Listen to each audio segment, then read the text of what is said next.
ತರುಣ್ ಭಾರತ್ ಪತ್ರಿಕೆ ಸಂಪಾದಕ ಕಿರಣ್ ಠಾಕೂರ್ ಯಾರಿಂದ ಉದ್ಧಾರ ಅದ? ಮೊದಲು ಮರಾಠಿಗರಿಂದ ಉದ್ಧಾರ ಅದ, ಸಮಿತಿ ನಾಯಕರನ್ನ ಹಿಡ್ಕೊಂಡು ಉದ್ಧಾರ ಅದ, MLAಗಳನ್ನು ಮಾಡಿದ. ಆದ್ರೆ ಈಗ ರಾಜಕಾರಣಿಗಳ ಜಾಹೀರಾತದಿಂದ ಉದ್ಧಾರ ಆಗಿದ್ದಾನೆ. ಕೋಟಿ ಕೋಟಿ ವ್ಯವಹಾರವನ್ನು ಮಾಡ್ತಾ ಇದ್ದಾನೆ. ಈಗ ತರುಣ್ ಭಾರತ್ ಏನು ಹಳೇದಿದೆ, ಅಲ್ಲಿ ಮಲ್ಟಿ ಸ್ಟೋರ್ ಬಿಲ್ಡಿಂಗ್, ಅಲ್ಲಿ ಸೊಸೈಟಿಗಳು, ತನ್ನ ಸೊಸೈಟಿಯಲ್ಲಿ ಎಷ್ಟು ಅಕ್ರಮ ಆಸ್ತಿ ಇಟ್ಟಿದ್ದಾನೆ ಯಾರಿಗೆ ಗೊತ್ತಿಲ್ಲ. ಪಾಪ ಮುಗ್ಧ ಮರಾಠಿಗರನ್ನ ಉಪಯೋಗ ಮಾಡಿಕೊಂಡು ತನ್ನ ತರುಣ್ ಭಾರತ್ ಪತ್ರಿಕೆಯನ್ನು ಬೆಳೆಸಿದ. ಈತ ಅಡ್ವರ್ಟೈಸ್ಮೆಂಟ್ ಕೊಡೋರು ಕಲ್ಲಪ್ಪನ ಅವಾರ್ಡೇ ಅಂತ 20 ಜನ ಕೊಲ್ಲಾಪುರ ಎಡಿಷನ್ ಅಂತ 4 ಪೇಜ್ ತೆಗಿತಾರೆ ಇವರು, 2 ಲಕ್ಷ. ಅದೇ ಒಬ್ಬ ಯೂಟ್ಯೂಬ್ ಚಾನಲ್ಗೆ ದಾದ ಮಾಡೋದಿಲ್ಲ ಇವ್ರು, 2,000 ಕೊಡಂಗಿಲ್ಲ. ನಮ್ಮಂಥವ್ರಿಗೆ ನೇರ ದಿಟ್ಟ ನಿರಂತರ ವರದಿಗಾರ ನಾವು. ಲಕ್ಷ್ಮಣ್ ಸೋದಿ ಜಾಹೀರಾತ್ ಅಂತ, ಅಣ್ಣಾ ಸಾಹೇಬ್ ಜೋಲೆ ಜಾಹೀರಾತ್ ಅಂತ, ಶಶಿಕಲಾ ಜೋಲೆ ಜಾಹೀರಾತ್ ಅಂತ, ಪ್ರಭಾಕರ್ ಕೋರೆ ಜಾಹೀರಾತ, ಗಣೇಶ್ ಹುಕ್ಕೇರಿ, ಪ್ರಕಾಶ್ ಹುಕ್ಕೇರಿ ಜಾಹೀರಾತ. ಇವ್ರು ಎಷ್ಟು ಕೊಡ್ತಾರೆ? 2 ಲಕ್ಷ, 4 ಪೇಜ್. ಯಾರು ಓದ್ತಾರೆ ನಿಮ್ದು? ಈತ ಪ್ರತಿ ವರ್ಷ ಅದನ್ನ ಮಾಡ್ತಾನೆ, ಅದನ್ನ ಬರೆಯೋದು, ಅದನ್ನ ಮಾಡೋದು. ಫೋಟೋ 39 ಹುಟ್ಟೊಬ್ಬಿತ 40 ಹಾಕೋದು. ಈ ಭ್ರಷ್ಟ ರಾಜಕಾರಣಿಗಳು ದಿನಪತ್ರಿಕೆಯನ್ನು ಯಾವ ರೀತಿ ಬೆಳೆಸಿದ್ದಾರೆ. ತರುಣ್ ಭಾರತ್, ವಿಶೇಷವಾಗಿ ತರುಣ್ ಭಾರತ್ ಮೇಲೆ ಪ್ರೀತಿ ಭಾಳ ಇವ್ರದು. ನಿಪ್ಪಾಣಿ ಭಾಗದು, ಕಾಗವಾಡ ಭಾಗದು ದೊಡ್ಡ ಪ್ರೀತಿ ಇವರಿಗೆ. ಆದರೆ ಕನ್ನಡ ಯೂಟ್ಯೂಬ್ ಚಾನಲ್ಗಳ ಮಾಲೀಕ ಹೋದರೆ, ಸಂಪಾದಕ ಹೋದರೆ 2 ತಾಸು ಕೊಡಬೇಕು. ಉತ್ತಮ್ ಪಾಟೀಲ್ಗೆ ನಾವು ಒಂದು ಮಾಡಿದ್ವಿ, ನಾವು ಆತನ ಹುಟ್ಟುಹಬ್ಬದ ಒಂದು ಜಾಹೀರಾತು ಮಾಡಿದ್ದು. ಏನೋ ಒಬ್ಬ MLA ಮಾಡಬೇಕು ನಿಪ್ಪಾನಿಂದ, ನಮ್ಮ ತೀರಿ ಹಾಕಿದ್ದು 500 ರೂಪಾಯಿ ಕೊಟ್ಟು ಕಳಿಸ್ತಾರೆ.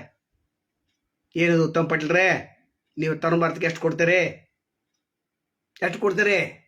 ಇನ್ನು ಕಲ್ಲಪ್ಪನ ಮಗೇನವರು ಕಂಜೂಸ್ ಗಿರಾಕಿ ನಂಬರ್ 1. ಚಿಕ್ಕೋಡಿ ಸದರಬಾದ ಮಾಜಿ ಶಾಸಕ, ಸಕ್ಕರೆ ಪಾರ್ಕ್ ನಡೆಸುವಂತ ಒಬ್ಬ ದಿಟ್ಟ ಧೀರ ನಿರಂತರ JDS ಮುಖಂಡ. ನಿನ್ನ 2 ಲಕ್ಷ ರೂಪಾಯಿ ಜಾಹೀರಾತು ಕೊಡ್ತೀರಿ? 4 ಪೇಜ್ ಇದ್ದ ಯಾರು ಓದ್ತಾರೆ? ನಮ್ಮಂತರ ಹೋದ್ರೆ ನಾ ಗಿರಾಕಿ. ಇಂಥ ಭ್ರಷ್ಟ ರಾಜಕಾರಣಿಗಳ ಇರೋದ್ರಿಂದ ಪತ್ರಿಕೆ ಬದುಕಿದೆ. ತರುಣ್ ಭಾರತ್ ಕಡೆ ಬರೋಣ. ಈತ ಒಂದು ಕಾಲಕ್ಕೆ 5 MLA ಮಾಡ್ತಿದ್ದ, 4 ಬಂತು, 3 ಬಂತು, 2 ಬಂತು, 1 ಬಂತು, ಈಗ 0. ಯಾಕೆ?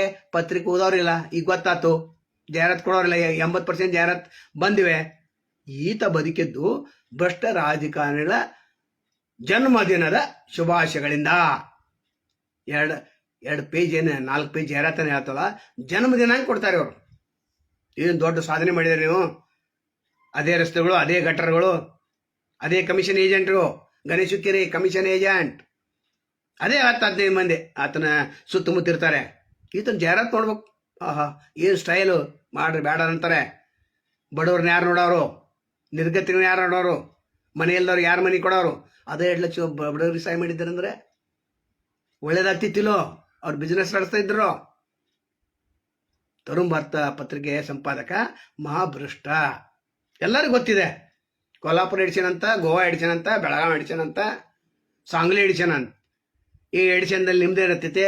ತರುಣ್ ಭಾರತ ಪತ್ರಿಕೆ ಯಾರು ಓದ್ತಾರಂದ್ರೆ, ಲೈಟ್ ಎಲ್ಲಿ ಹೊತ್ತು, ಗಟ್ರ ಎಲ್ಲಿ ಬಿದ್ದಿದೆ, ಗಿಡ ಎಲ್ಲಿ ಬಿದ್ದಿದೆ, ಕಂಬ ಎಲ್ಲಿ ಬಿದ್ದಿದೆ, ಆಕ್ಸಿಡೆಂಟ್ ಎಲ್ಲಿದೆ, ಯಾವಾಗ ನೀರು ಬರೋದು, ಯಾವಾಗ ನೀರು ಬರಂಗಿಲ್ಲ, ಯಾವಾಗ ಲೈಟ್ ಹೋಗೋದು, ಯಾವ್ದು ಲೈಟ್ ಬರ, ಅಷ್ಟ ಓದ್ತಾರೆ. ತರುಣ್ ಭಾರತ ಪತ್ರಿಕೆನ ದೊಡ್ಡ ಪತ್ರಿಕೆ ಅದು. ಆಸ್ತಿ ಮಾಡಿದ್ದು ನಿಜ ಇದೆ. ಹೆಂಗೆ ಮಾಡಿದ? ಇದೇ ರೀತಿಲ್ಲ. ನಾವೇನು ಹೇಳತ್ತೀವಿ ಇದೇ ರೀತಿ. ನಾವ್ಯಾಕೆ ಆಸ್ತಿ ಮಾಡಿಲ್ಲ? ಮತ್ತೆ 30 ವರ್ಷದಿಂದ ನಾವು ಇದಾವಲ್ಲ. ಮತ್ತೆ ಪತ್ರಿಕಾ ರಂಗದಲ್ಲಿ ಹಾಯ್ದಿಲ್ಲಿ ಪತ್ರಿಕೆ ಒಬ್ಬೊಬ್ಬ ಅಧಿಕಾರಿ 2 ಪತ್ರಿಕೆ ಓದ್ತಿದ್ದಲ್ಲ. ಮತ್ತೆ ನಾವ್ಯಾಕೆ ಬೆಳಿಲಿಲ್ಲ? ನಾವು ಕೋಟ್ಯಾಧೀಶ ಆಗ್ಬೇಕಾಗಿತ್ತಲ್ಲ. ಯಾಕಂದ್ರೆ ಸತ್ಯವಂತರಿಗೆ ಕಾಲಿಲ್ಲದು. ಸತ್ಯದಿಂದ ವರದಿ ಮಾಡೋರು ನಾವು. ಸತ್ತ ಹೋಗೋದು ಮತ್ತೇನಾಗತ್ತೆ? ಮತ್ತೇನಾಗೋದೈತಿ? ದೊಡ್ಡ ದೊಡ್ಡ ನಾಯಕರು ಇವರು, ಜಾಹೀರಾತ್ ನಾಯಕರು ಅಂತ ಹೇಳ್ಬೋದು. ಪೇಪರ್ ಟೈಗರ್ ಅಂತಾರಲ್ಲ, ಇನ್ನೂ ಪೇಪರ್ ಟೈಗರ್ ಅಂತೇವೆ. ಪಾಪ ಜನ ಓದ್ತಾರೆ. ಅಲ್ಲೇ ಇಲ್ಲಿ ಅಭಿವೃದ್ಧಿ ಮಾಡ್ದ, ಅಲ್ಲಿ ಅಷ್ಟು ಅಭಿವೃದ್ಧಿ ಮಾಡ್ದ. ಎಷ್ಟು ಮುಗ್ಧಮ್ ಡಾಕ್ಟರ್ ಅವರು 4 ಪೇಜ್ ಜಾಹೀರಾತು ಕೊಡೋಕೆ ಶುರು ಮಾಡ್ಯಾರ ತರುಣ್ ಭಾರತ್. ಮತ್ತು ಈ ಯೂಟ್ಯೂಬರ್ ಹೋಗ್ತಾರೆ, ಎಲ್ಲರ 500-500 ರೂಪಾಯಿ ಹಂಚ್ತಾರೆ. ಏನು ಭಿಕ್ಷಾ ಕೊಡತ್ರಿ? ಸೋಷಿಯಲ್ ಮೀಡಿಯಾದಿಂದ ನಿಮ್ಮ ಜೀವನ ಯಾವ ರೀತಿ ಆಗ್ತಿತ್ತು ನಾವು ನೋಡ್ತೇವೆ. ಈಗ TV ನೋಡೋದು ಬಂದ್ ಮಾಡಿದಾರೆ, ಪೇಪರ್ ಓದೋದು ಬಂದ್ ಮಾಡಿದಾರೆ. ಆದರೆ ಸೋಷಿಯಲ್ ಮೀಡಿಯಾ ನಂಬರ್ 1. ಈಗ ಭಾಳ ಎಚ್ಚರಿಕೆಯಿಂದ ರಾಜಕಾರಣಿ ಇರಬೇಕಾಗ್ತದೆ. ನಿಮ್ಮ ಹುಟ್ಟುಹಬ್ಬ ಯಾರಿಗೆ ಬೇಕಾಗಿದೆ? ಆ ಹುಟ್ಟುಹಬ್ಬದ ದಿವಸ ಮತ್ತೆ ಜಾಹೀರಾತು ಯಾರು ಕೊಡ್ತಾರಂದ್ರೆ, ಕ್ಲಾಸ್ 1 ಕಾಂಟ್ರಾಕ್ಟ್ರ ಅವ್ರ ರಸ್ತೆ ನುಂಗಿದಾವ, ಗಟ್ರ ನುಂಗಿದಾವ, ಬಾವಿ ನುಂಗಿದಾವ, ಕೆರೆ ನುಂಗಿದಾವ, ನರೇಗಾ ಯೋಜನೆ ಕಾಂಟ್ರಾಕ್ಟ್ ಹಿಡ್ದಾವ. ಮತ್ತೆ ಯಾರು ನಿಮ್ಮ ಜೊತೆ ಯಾರೋ ಒಬ್ಬ ಬಡವ ನಿಮ್ಗೆ ಜಾಹೀರಾತು ಕೊಡ್ತಾನೆ? ಇಲ್ಲ. ಅದನ್ನ ನಾವೇನು ಕೇಳೋದು, ಈ ಭ್ರಷ್ಟ ರಾಜಕಾರಣಿಗಳ ಹುಟ್ಟು ಹಬ್ಬಕ್ಕೆ ಏನು ಬೆಲೆ ಇದೆ ಅದನ್ನ ಹೇಳ್ಬೇಕು. ಒಂದೇದ್ದು. ಎರಡನೇ ವಿಷಯ, ತರುಣ್ ಭಾರತ್ ಪತ್ರಿಕೆ ಸಂಪಾದಕರನ್ನು ಬೆಳೆಸಿ ಯಾಕೆ? ಮತ್ತು ಕನ್ನಡ ಬನ್ನಿ ನಮ್ಮ ಸಂಗಡ ಅಂತಾರೆ. ಕನ್ನಡ ಪತ್ರಿಕೆಗಳು ಯಾಕೆ ಜಾಹೀರಾತು ಕೊಡಂಗಿಲ್ಲ? ಕನ್ನಡಮಿಗೆ ಯಾಕೆ ಕೊಡಂಗಿಲ್ಲ? ಹಸಿರು ಕ್ರಾಂತಿಗೆ ಯಾಕೆ ಕೊಡಂಗಿಲ್ಲ? ನಾಡೋಜಿಗೆ ಯಾಕೆ ಕೊಡಂಗಿಲ್ಲ? ಸಮತೋಲಿಗೆ ಯಾಕೆ ಕೊಡಂಗಿಲ್ಲ? ಹಸಿರು ಕ್ರಾಂತಿ ಅನೇಕ ಪತ್ರಿಕೆಗಳಿದಾವಲ್ಲ, 15-20 ಗಡಿನಾಡ ಪತ್ರಿಕೆಗಳಿದಾವೆ, ಅದಕ್ಕೆ ಯಾಕೆ ಕೊಡಂಗಿಲ್ಲ ನೀವು? ಅಂದ್ರೆ ಕನ್ನಡಿಗರ ಓಟ್ ನಿಮಗೆ ಬೇಕು. ಮತ್ತು ಜಾಹೀರಾತು ಮಾತ್ರ ಮರಾಠಿಯಾಗ ಹೋಗ್ಬೇಕು, ಸಮಿತಿಯಾಗ ಹೋಗ್ಬೇಕು. ತರುಣ್ ಭಾರತ ಪತ್ರಿಕೆಗೆ ಯಾಕೆ ಕೊಡ್ಬೇಕು ನೀವು? ನಮ್ಮ ಕಡೆ ಕನ್ನಡ ಓದಂಗಿಲ್ಲ ಅಂತ ಯಾರು ಅನಸಬ್ ಜೊಲ್ಲೆ ಮತ್ತು ಶಶಿಕಲಾ ಜೊಲ್ಲೆ ಹೇಳ್ತಾರೆ. ನಿಪಾನಿ ಬಾಗ್ ಏನು ಓದಿ ಏನು ಮಾಡೋದಾರ ನಿಮಗೆ? ಏನು ವಾವಾನ ಅದಾರ? ಮುಂದಿನ ಸಲ ನಾವೇ ಕೆಡುತ್ತೇವೆ. ನಿಪ್ಪಾಣಿ ಕ್ಷೇತ್ರದಿಂದ ನಮಗೆ ಯಾರು ಬೇಕು ಅವ್ರನ್ನ ಆರಿಸ್ತಾ ಇರ್ತೇವೆ. ರಾಯಬಾಗ್ ಕ್ಷೇತ್ರದಿಂದ ಅಲ್ಲಿ ನಾವೇ ಆರಿಸ್ತಾ ಇರ್ತೇವೆ. ಜಂಬೂ ಕಲ್ಯಾಣಕರ್ ಜಿಲ್ಲಾಧಿಕಾರಿ ಅಂಥವ್ರು ನೀವು ಕೆಡುತ್ತೀರಿ, ಅಂಥವ್ರು ನೀವು ಬಿಡಿಸ್ತೀರಿ. ರಾಯಬಾಗ್ ಹೆಂಗೆ ಉದ್ದಾರೋದು? 18 ತಾಲೂಕಲ್ಲಿ ಅತ್ಯಂತ ಹಿಂದುಳಿದ ತಾಲೂಕು ಯಾವ್ದಂದ್ರೆ ರಾಯಬಾಗ್ ತಾಲೂಕು.